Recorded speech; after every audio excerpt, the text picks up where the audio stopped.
أعوذ بالله من الشيطان الرجيم. بسم الله الرحمن الرحيم.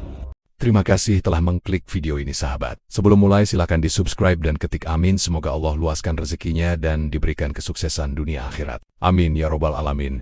Mari kita lanjutkan kisah ini. Perjalanan pun berlanjut. Setelah Rasulullah melewati lembah surga dan neraka, beliau melihat seorang lelaki yang berdiri dengan penuh wibawa. Sosok itu memandang kepada malaikat Jibril alaihissalam dan bertanya dengan suara yang tenang, "Siapakah yang bersamamu, wahai Jibril?" Malaikat Jibril alaihissalam menjawab dengan penuh penghormatan, "Ini adalah saudaramu Muhammad sallallahu alaihi wasallam." Sosok itu pun menyambut Rasulullah, mengucapkan salam dan mendoakan keberkahan bagi beliau. Setelah pertemuan itu berlalu, Rasulullah bertanya kepada malaikat Jibril dengan penuh adab, "Siapakah beliau, wahai Jibril?" Malaikat Jibril menjawab, "Dia adalah saudaramu Isa putra Maryam alaihissalam." Rasulullah melanjutkan perjalanan. Di tengah perjalanan itu terdengar kembali sebuah suara yang memanggil.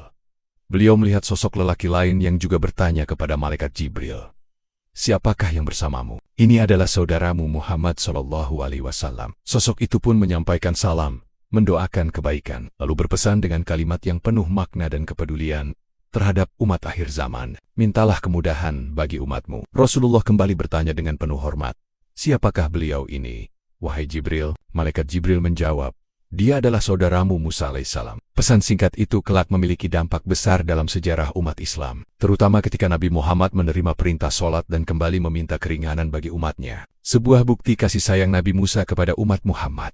Perjalanan belum usai. Rasulullah kemudian melihat sesuatu yang menjulang tinggi, tampak agung dan meneduhkan. Beliau bertanya dengan rasa ingin tahu yang penuh adab, "Apakah itu, wahai Jibril?" Malaikat Jibril menjawab, "Ini adalah pohon ayahmu Ibrahim. Mendekatlah kepadanya." Rasulullah pun mendekat. Nabi Ibrahim alaihissalam menyambut beliau dengan penuh kehangatan, mendoakan keberkahan, seolah seorang ayah menyambut anaknya yang akan memikul amanah terbesar dalam sejarah manusia. Setelah pertemuan-pertemuan agung itu dengan Nabi Isa, Nabi Musa, dan Nabi Ibrahim alaihissalam, Rasulullah akhirnya tiba di Baitul Maqdis, tempat yang kelak menjadi saksi solat para nabi di belakang Nabi Muhammad, sekaligus gerbang menuju perjalanan Miraj ke langit-langit yang tinggi. Di sanalah risalah para nabi bertemu, dan kepemimpinan spiritual umat manusia diserahkan kepada Nabi terakhir Muhammad. Malam itu, setelah Rasulullah tiba di Baitul Maqdis, malaikat Jibril alaihissalam menuntun buruk dengan penuh ketenangan. Tunggangan itu dihentikan di dekat batu besar, tempat yang sejak dahulu digunakan para nabi untuk menambatkan kendaraan mereka. Di sanalah buruk diikat seakan menyadari bahwa malam ini ia telah menyelesaikan salah satu tugas paling agung dalam sejarah penciptaan. Rasulullah kemudian melangkah masuk ke Baitul Maqdis melalui pintu para nabi. Malaikat Jibril berjalan di hadapan beliau. Setiap langkah yang dilalui seakan disertai cahaya. Bukan cahaya yang menyilaukan, melainkan cahaya yang menenangkan, seperti sinar matahari pagi yang menyentuh hati sebelum menyentuh mata. Malaikat Jibril maju ke depan hingga ke arah wilayah Syam dari batu Syahrah. Di sanalah ia mengumandangkan azan. Suara azan itu bukan sekadar panggilan solat, tetapi seruan yang menggema menembus langit dan bumi. Dari langit, para malaikat turun. Dari alam yang hanya Allah mengetahuinya, para rasul dikumpulkan. Lalu dikumandangkanlah iqamah. Dalam riwayat Al-Washiti disebutkan bahwa Nabi Muhammad berdiri mengimami para malaikat dan para nabi. Dalam riwayat Al-Baihaqi, Rasulullah sendiri menceritakan peristiwa itu. "Aku tiba di Baitul Maqdis, lalu aku mengikat kendaraanku di tempat para nabi dahulu mengikat kendaraannya. Kemudian aku dan Jibril masuk ke Baitul Maqdis, dan masing-masing dari kami melaksanakan salat 2 rakaat. Rasulullah melanjutkan, "Kemudian aku memasuki masjid dan mengenal para nabi. Di antara mereka ada yang berdiri, rukuk dan sujud. Lalu iqamah dikumandangkan dan aku maju mengimami mereka." Dalam riwayat lain disebutkan, tidak lama kemudian, orang-orang berkumpul dalam jumlah besar. Muadzin mengumandangkan azan lalu iqamah. Kami berdiri bersyaf-syaf, menunggu siapa yang akan mengimami. Maka malaikat Jibril memegang tanganku dan memajukanku lalu aku mengimami mereka. Setelah salat agung itu selesai, para nabi menyambut Rasulullah. Mereka memuji Allah satu persatu dengan pujian yang mencerminkan perjalanan risalah mereka masing-masing. Nabi Ibrahim alaihissalam memuji Allah, lalu Nabi Musa alaihissalam memuji Allah, lalu Nabi Daud alaihissalam memuji Allah, lalu Nabi Sulaiman alaihissalam memuji Allah, lalu Nabi Isa alaihissalam memuji Allah, lalu Nabi Muhammad alaihissalam memuji Allah. Kemudian Rasulullah naik ke mimbar. Dengan penuh kerendahan hati, beliau memuji Allah sebagai pengutus rahmat bagi semesta alam, penurun Al-Furqan, pengangkat umat terakhir menjadi umat terbaik. dan penutup para nabi. Mendengar khutbah itu, Nabi Ibrahim alaihissalam berkata, "Dengan inilah Muhammad mengungguli kalian." Malam itu di Masjidil Aqsa, kepemimpinan rohani umat manusia diserahkan kepada Nabi Muhammad SAW, bukan dengan pedang, bukan dengan kekuasaan dunia, tetapi dengan sholat, pujian dan ketundukan kepada Allah. Setelah sholat agung di Masjidil Aqsa usai, suasana malam itu tidak serta-merta sunyi. Cahaya yang memenuhi Baitul Maqdis masih terasa hangat, seakan menjadi saksi pertemuan yang jarang, bahkan mungkin tidak pernah terjadi dalam sejarah manusia. Rasulullah duduk bersama para nabi pilihan Allah. Di antara mereka tampak Nabi Ibrahim, Nabi Musa, dan Nabi Isa. Dalam perbincangan yang penuh ketenangan dan wibawa itu, terlintas satu pertanyaan besar yang selalu menggugah hati manusia. Kapan datangnya hari kiamat? Pertanyaan itu pertama kali diajukan kepada Nabi Ibrahim. Dengan penuh tawadu, bapa para nabi itu menjawab singkat, tanpa menambah dan tanpa mengurangi, "Aku tidak memiliki pengetahuan tentangnya." Mereka pun beralih kepada Nabi Musa, nabi yang Allah diajak berbicara langsung. Namun jawabannya pun sama, jujur, rendah hati, dan penuh adab. "Aku tidak memiliki pengetahuan tentangnya." Akhirnya pertanyaan itu diajukan kepada Nabi Isa, nabi yang kelak akan diturunkan kembali di akhir zaman itu. Terdiam sejenak, lalu berkata dengan penuh kehati-hatian, memisahkan antara waktu yang dirahasiakan dan tanda-tanda yang diberitakan. Adapun waktu pastinya, tidak ada satupun yang mengetahuinya kecuali Allah. Namun di antara yang disampaikan kepadaku dari Tuhanku, yang maha mulia dan maha perkasa adalah bahwa Dajjal akan keluar. Nabi Isa melanjutkan penjelasannya, "Bukan sebagai penguasa, tetapi sebagai hamba yang menjalankan perintah Allah. Aku akan membawakan dua senjata. Ketika Dajjal melihatku, ia akan meleleh sebagaimana timah yang mencair." Ia melanjutkan dengan suara tenang namun tegas, "Maka Allah akan membinasakan orang-orang Yahudi." Hingga batu dan pohon berkata, "Wahai Muslim, di bawahku ada orang kafir, kemarilah dan bunuhlah ia." Setelah fitnah besar itu berakhir, Nabi Isa menjelaskan bahwa manusia akan kembali ke negeri dan kampung halaman mereka. Namun ketenangan itu tidak berlangsung lama. Ia berkata, "Kemudian Yajud dan Majud akan keluar. Mereka turun dengan cepat dari setiap tempat yang tinggi." Nabi Isa menggambarkan kerusakan mereka dengan nada yang membuat hati bergetar. Mereka tidak melewati sesuatu kecuali menghancurkannya, dan tidak melewati air kecuali meminumnya sampai habis. Manusia tak sanggup menghadapi kehancuran itu, kembali mengadu kepada Nabi Isa alaihi salam. Maka beliau berkata dengan penuh ketundukan, "Aku pun berdoa kepada Allah. Lalu Allah membinasakan mereka dan mematikan mereka. Namun bangkai mereka memenuhi bumi, hingga udara menjadi busuk. Maka Allah menurunkan hujan. Allah menurunkan hujan yang menghanyutkan jasad-jasad mereka hingga dilemparkan ke lautan." Di akhir penjelasannya, Nabi Isa alaihissalam menutup dengan perumpamaan yang sangat menyentuh. "Sesungguhnya kiamat itu seperti wanita hamil. Tidak ada yang tahu kapan ia akan melahirkan, apakah di malam hari atau di siang hari." Hadits riwayat Ahmad. Malam itu di Baitul Maqdis, para nabi tidak sedang memperdebatkan masa depan. Mereka mengajarkan adab ilmu, bahwa sebesar apapun kedudukan seorang hamba, ilmu tentang hari kiamat tetap milik Allah semata. Yang wajib bagi manusia bukanlah mengetahui waktunya, tetapi bersiap menghadapinya. Di tengah perjalanan yang agung itu, setelah Rasulullah menyaksikan tanda-tanda kebesaran Allah dan bertemu para nabi pilihannya, datanglah sebuah momen yang tampak sederhana, namun dampaknya menjalar hingga akhir zaman. Di hadapan Nabi disodorkan dua buah wadah. Yang satu berisi susu putih bersih, tampak segar dan menenangkan. Yang satunya lagi berisi khamar, arak dari anggur, berkilau namun menyimpan bahaya. Dalam suasana yang hening dan penuh wibawa, terdengarlah perintah yang singkat, tanpa paksaan, tanpa tekanan, "Minumlah yang mana saja yang kau kehendaki." Rasulullah memandang kedua wadah itu. Tidak ada keraguan di wajah beliau, tidak ada kebimbangan di hatinya. Dengan tangan yang tenang beliau mengambil wadah susu itu, kemudian menyebut nama Allah, lalu ia meminumnya. Pilihan itu tampak ringan, namun sesungguhnya adalah pilihan umat, pilihan jalan hidup, dan pilihan peradaban. Maka dikatakan kepada beliau, sebagai penegasan atas keputusan yang penuh hikmah itu, "Engkau telah memilih fitrah. Sungguh seandainya engkau memilih khamar, niscaya umatmu akan tersesat." Dalam riwayat lain, pujian itu diucapkan dengan kalimat yang menenteramkan hati. "Segala puji bagi Allah yang telah membimbingmu kepada fitrah. Sungguh seandainya engkau mengambil khamar, niscaya umatmu akan tersesat." Hadis riwayat Ahmad.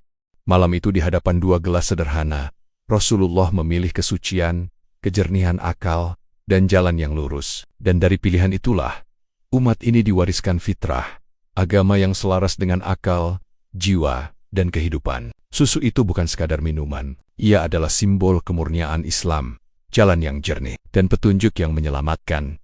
Usai pilihan itu, terbentanglah Miraj, sebuah lintasan agung menuju langit. Ia bukan sekadar jalan, melainkan jalur ruh, lintasan tempat ruh para hamba dinaikkan saat wafat. Lintasan itu tampak sangat indah, tak pernah ada yang menyamainya. Tersusun dari emas dan perak, dihiasi permata yang berkilau, dan di kanan kirinya berjejer para malaikat, tenang, agung, dan berserah penuh ketaatan. Di sanalah Rasulullah bersiap melanjutkan perjalanan yang tak pernah dialami manusia manapun sebelumnya.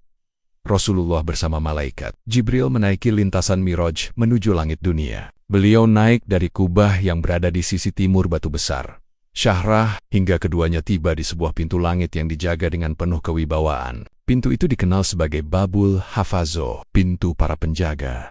Di sanalah berdiri malaikat Israel, yang dalam riwayat disebutkan membawahi 12.000 malaikat. Malaikat Jibril pun melangkah maju dan berseru dengan tenang, "Bukakanlah." Penjaga langit bertanya, "Siapakah ini? Siapa yang bersamamu, wahai Jibril?" Malaikat Jibril menjawab, "Yang bersamaku adalah Muhammad Rasulullah. Apakah ia telah diutus?" "Benar, ia telah diutus," jawab malaikat Jibril. Maka pintu langit pun dibukakan. Seluruh penghuni langit pertama menyambut kedatangan Rasulullah dengan penuh kegembiraan. Selamat datang baginya dan berbahagialah. Dalam riwayat lain, para malaikat berkata, "Selamat datang baginya, sebaik-baik kedatangan telah tiba."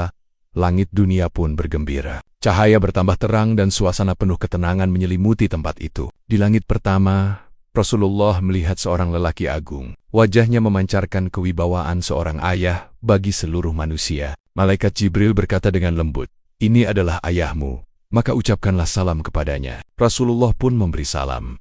Nabi Adam alaihissalam membalas dengan penuh kasih dan berkata, "Selamat datang dan berbahagialah wahai putraku, engkau adalah anak yang soleh." Dalam riwayat lain, Nabi Adam alaihissalam tampak duduk, sementara di kanannya terdapat banyak kumpulan ruh, dan di kirinya pun terdapat kumpulan lainnya. Ketika ia memandang ke kanan, tersenyum. Namun saat menoleh ke kiri, ia menangis. Nabi Adam berkata, menyambut Rasulullah. Rasulullah pun bertanya kepada Jibril, "Siapakah beliau?" Malaikat Jibril menjawab, "Beliau adalah Adam. Kumpulan di kanan dan kirinya adalah ruh keturunannya. Yang di kanan adalah penghuni surga dan yang di kiri adalah penghuni neraka. Jika ia melihat ke kanan, ia tersenyum. Jika melihat ke kiri, ia menangis." Di langit dunia itu pula, Rasulullah melihat dua sungai besar mengalir. Airnya jernih dan memancarkan cahaya. Beliau bertanya, malaikat Jibril menjawab, "Ini adalah sungai Nil dan sungai Eufrat." Hadis riwayat Bukhari. Maka di langit pertama itu, Rasulullah menyaksikan tanda-tanda kebesaran Allah, asal-usul manusia, nasib roh dan sumber kehidupan dunia. Sebelum melanjutkan perjalanan menuju langit-langit berikutnya, menuju Sidratul Muntaha, perjalanan masih berlanjut. Perjalanan suci itu belum berhenti. Setelah Rasulullah meninggalkan langit pertama, malaikat Jibril kembali menuntun beliau menuju langit berikutnya. Cahaya lintasan Miraj semakin lembut dan suasana terasa semakin hening.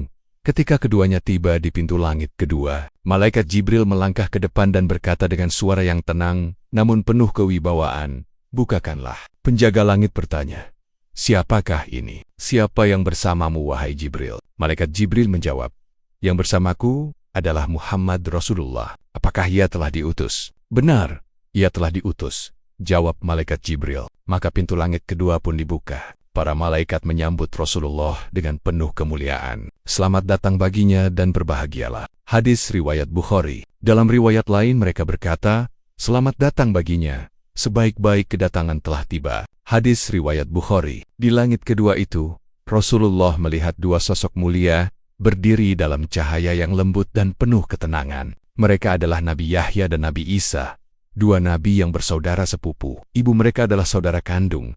Rasulullah memberi salam kepada keduanya. Mereka membalas salam itu dengan wajah penuh kasih dan berkata, "Selamat datang wahai saudara yang soleh dan nabi yang soleh." Hadis riwayat Bukhari. Di hadapan dua nabi suci itu, Rasulullah merasakan ikatan kenabian yang menyatukan para utusan Allah. Satu risalah, satu tauhid, meski zaman dan umat berbeda. Perjalanan kembali berlanjut. Malaikat Jibril mengajak Rasulullah naik menuju langit ketiga. Cahaya semakin terang, namun tetap menenangkan jiwa. Saat tiba di pintu langit ketiga, Jibril kembali meminta izin. "Bukakanlah." Penjaga langit bertanya, "Siapakah ini? Siapa yang bersamamu, wahai Jibril?" Malaikat Jibril menjawab, "Yang bersamaku adalah Muhammad Rasulullah. Apakah ia telah diutus?" "Benar, ia telah diutus," jawab malaikat Jibril. Maka pintu langit ketiga pun terbuka. Para malaikat menyambut Rasulullah dengan ucapan yang sama penuh penghormatan. Selamat datang baginya. Sebaik-baik kedatangan telah tiba. Hadis riwayat Bukhari. Di langit ketiga itu, Rasulullah mendapati seorang nabi yang wajahnya bercahaya luar biasa. Keindahannya sulit dilukiskan dengan kata-kata. Dalam riwayat disebutkan bahwa setengah dari seluruh ketampanan manusia dianugerahkan kepadanya. Malaikat Jibril berkata, "Ini adalah Yusuf, maka ucapkanlah salam kepadanya." Rasulullah memberi salam. Nabi Yusuf membalas salam itu dengan senyum yang lembut dan berkata, "Selamat datang wahai saudara yang saleh dan nabi yang saleh." Hadis riwayat Bukhari. Di hadapan Nabi Yusuf yang pernah diuji dengan kedengkian, fitnah dan penjara, Rasulullah menyaksikan bagaimana kesabaran dan kesucian hati berujung pada kemuliaan yang abadi. Perjalanan belum usai. Masih ada langit-langit berikutnya yang menanti. Dan di balik setiap lapisan langit tersimpan hikmah serta pertemuan agung yang akan menguatkan risalah terakhir bagi seluruh umat manusia. Perjalanan suci itu terus berlanjut. Setelah meninggalkan langit ketiga, Rasulullah kembali menaiki lintasan Miraj bersama malaikat Jibril. Cahaya di sekeliling mereka kini terasa semakin halus, seolah setiap lapisan langit memiliki ketenangan yang berbeda. Saat keduanya tiba di pintu langit keempat, malaikat Jibril melangkah ke depan dan memohon izin. "Bukakanlah." Penjaga langit bertanya, "Siapakah ini? Siapa yang bersamamu, wahai Jibril?" Malaikat Jibril menjawab, "Yang bersamaku adalah Muhammad Rasulullah. Apakah ia telah diutus?" "Benar, ia telah diutus," jawab malaikat Jibril. Maka pintu langit keempat pun dibuka. Para malaikat menyambut Rasulullah dengan penuh penghormatan. "Selamat datang baginya. Sebaik-baik kedatangan telah tiba pada kami." Hadis riwayat Bukhari. Di langit keempat itu, Rasulullah melihat seorang nabi yang wajahnya dipenuhi cahaya ketekunan dan keheningan ibadah. Malaikat Jibril berkata dengan lembut, "Ini adalah Idris. Ucapkanlah salam kepadanya." Rasulullah pun mengucapkan salam dengan penuh hormat. Nabi Idris membalas salam itu seraya berkata, "Selamat datang wahai saudara yang saleh dan nabi yang saleh." Hadits riwayat Bukhari. Di hadapan Nabi Idris, yang dikenal sebagai nabi ilmu, kesabaran dan kedekatan dengan Allah, Rasulullah merasakan bahwa kedudukan tinggi di sisi Allah tidak diraih dengan dunia, melainkan dengan ketaatan yang terus-menerus dan keikhlasan yang sunyi. Perjalanan belum selesai, Rasulullah kembali melangkah bersama malaikat Jibril menuju langit kelima. Setiap lapisan langit seakan menyambut dengan kemuliaan yang lebih besar, namun tetap penuh ketundukan kepada Allah. Setibanya di pintu langit kelima, malaikat Jibril kembali meminta izin. "Bukakanlah." Penjaga langit bertanya, "Siapakah ini? Siapa yang bersamamu, wahai Jibril?" Malaikat Jibril menjawab, "Yang bersamaku adalah Muhammad Rasulullah. Apakah ia telah diutus?" "Benar, ia telah diutus," jawab malaikat Jibril. Maka pintu langit kelima pun dibukakan. Para malaikat menyambut Rasulullah dengan ucapan yang sama penuh kemuliaan. "Selamat datang baginya. Sebaik-baik kedatangan telah tiba pada kami." Hadis riwayat Bukhari. Di langit kelima itu, Rasulullah melihat seorang nabi yang wajahnya lembut dan penuh kasih, dengan janggut panjang hingga mencapai pusarnya. Malaikat Jibril berkata, "Ini adalah Harun. Ucapkanlah salam kepadanya." Rasulullah pun memberi salam. Nabi Harun membalas salam itu dengan senyum penuh kelembutan dan berkata, "Selamat datang wahai saudara yang soleh dan nabi yang soleh." Hadits riwayat Ahmad dan Ibnu Hibban. Di hadapan Nabi Harun, nabi yang dikenal dengan kelembutan, kesabaran dan kepemimpinan yang menenangkan umatnya, Rasulullah menyaksikan bahwa risalah tidak hanya ditegakkan dengan ketegasan, tetapi juga dengan kasih sayang dan kesantunan hati. Perjalanan Miraj masih akan berlanjut. Masih ada langit-langit berikutnya dan setiap pertemuan adalah penguatan bagi Rasul terakhir yang akan kembali membawa amanah besar bagi seluruh umat manusia. Perjalanan Miraj terus berlanjut. Setelah meninggalkan langit kelima, Rasulullah kembali menaiki lintasan cahaya bersama malaikat Jibril. Suasana semakin agung seolah setiap lapisan langit menyimpan rahasia besar tentang perjalanan manusia menuju Tuhannya. Ketika keduanya tiba di pintu langit keenam, malaikat Jibril melangkah ke depan dan memohon izin. Para malaikat penjaga bertanya dengan penuh kewibawaan, "Siapakah ini?" "Jibril." "Siapa yang bersamamu?" "Dia adalah Muhammad." "Apakah ia telah diutus?" "Benar, Jawab Jibril. Maka pintu langit ke-6 pun dibuka. Para malaikat menyambut Rasulullah dengan penuh kegembiraan dan penghormatan. Selamat datang baginya. Sebaik-baik kedatangan telah tiba. Hadis riwayat Bukhari. Di langit ke-6 itu, Rasulullah melihat sosok Nabi yang wajahnya memancarkan keteguhan dan kesungguhan dalam membela kebenaran. Malaikat Jibril berkata dengan penuh hormat. Rasulullah pun mengucapkan salam. Nabi Musa membalas salam itu dan berkata, "Selamat datang wahai saudara yang soleh dan Nabi yang soleh." Hadis riwayat Bukhari.